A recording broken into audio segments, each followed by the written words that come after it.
So we would like Rosie to hear a little bit about maybe some spiritual experiences you had as you reflect back on your life, and maybe what you might call a conversion experience or story. Is there something that comes to mind you'd like to share? Yeah.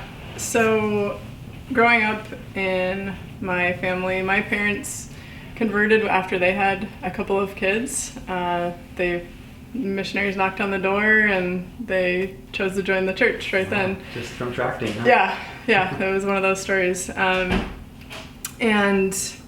so they were active for a number of years, and then I remember going to primary for a couple of years when I was young, and then we just kind of didn't go, and it wasn't anything I don't think major, just kind of stopped going. And so when I was, what is it called? It was Mary Miss at the time, now Activity Days. I had a leader that invited me to start coming to the activities, and so I was like, it was fun, just little activities, and so I was doing that for a couple of years, and then once I turned 12, I started going to Young Women's, and I'll tell you just the story that kind of like sticks out. When I decided to be baptized, I was at church, and they were talking about going to do baptisms for the dead in Seattle.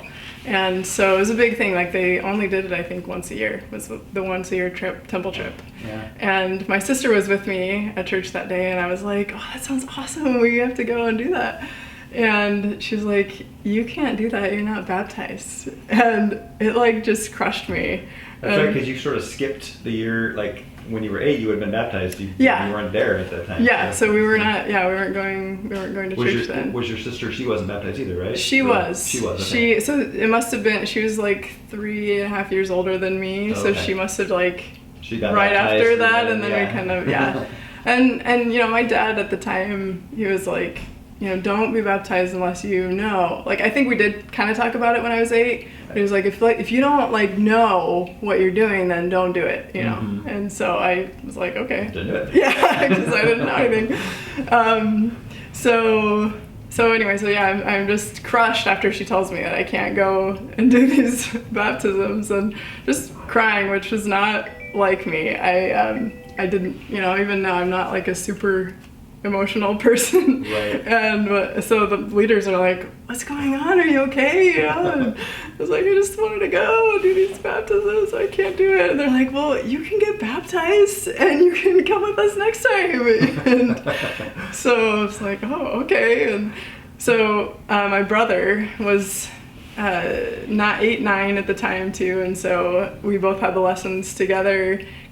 And then my older brother baptized us. Cool. And so it was pretty awesome. So you were 12 when you got baptized? I was 12 when I got baptized, and then was pretty consistently, went to church after that. It was a little bit And this was rough. without your parents at this time? My mom would sometimes come. My sister would come. My brother, so my oldest brother, he was, even when we were not going to church, I remember him going. He had friends in church, and so and he's probably 6 years or so older than me, and so he would always go, but I never did until kind of that leader invited me to come, and so then through like after that it would be kind of sporadic who would go and who wouldn't go, and so then I started going, and just I think my testimony gradually increased over that time frame. I had a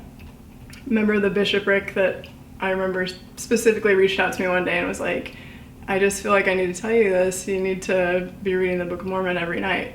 And I think that like individual invitation that he gave me, I did it. That helped you. And so I felt like, okay, this is something, he told me I need to do this, and I respect him. And so I did it. I would read it every night, Great. And I think not only did it help me spiritually, but I think academically it really helped me too. Just, I wasn't a real big reader up until that point, and so after that it just kind of built that foundation. Wow. So yeah, it was amazing. So that was probably one big part of my conversion. And then when I was at college, there was a big emphasis on missionary work in our student ward. It was a smaller student ward because it was at the University of Michigan, and so there was a big range of age and where people were in life, but there was a huge missionary emphasis from our bishop. And so at that time I thought, oh, maybe, but I wasn't 21 yet. And so I was like, well, maybe I will. But I kind of doubted myself, I think, because I hadn't had such a strong upbringing in the church. I kind of doubted, like, do I really even know enough to be able to go and be a missionary and teach people about this? Yeah. And so I wasn't really thinking about it that much until I was in sacrament meeting one day, and I just got the impression I needed to go and tell the bishop that I wanted to serve a mission. And I was like, okay, well, I still have like time. It was like a year away or something. I still have time. I don't need to tell him that. And I don't even know if that's what I am doing. And I was like, no, you need to tell him. So the Spirit was working on you. Yeah. And so I was like, okay, fine. Like after like this whole meeting, and so finally got to the point like, okay, fine, I'll tell him. And so I did, and he was like, oh, I was just kind of waiting to hear from you because I had this other calling that I wanted to give you, but I was waiting to hear that you wanted to serve a mission before I did that. And so it's kind of like this interplay of like, he did need to know that, and and I needed to know that too, just to prepare myself. And so yeah, so I just started preparing, and I had, after, it was right after my junior year of college that I left and went to Brazil. So it was an experience too. Just, I'm sure there's tons you could share about your mission experiences and what. Yeah, no, it was just amazing. I loved it down there. The people are awesome. You see a different way of life, and I think made me really grateful for all that I have, and but also just the joy that can come from a simple life. You don't need to have all the things to have joy.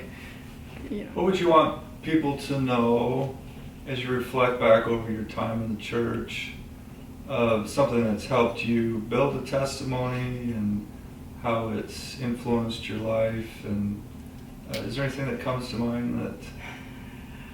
I don't know specifically. After telling the story about reading the Book of Mormon, it kind of leads me back to that. I think that was a huge, I mean, if you look at the investment there, I think it's a huge return of just the spiritual growth that comes from really studying the scriptures and just showing that willingness to Heavenly Father. And I still have to have those reminders. I'm not always amazing. Sometimes it's just like checking the box, I did something, but I think that really is key to having that connection with Heavenly Father. And actually, today when we had our little church, we were talking about that, the power of the word in Alma 31:5, I think it was.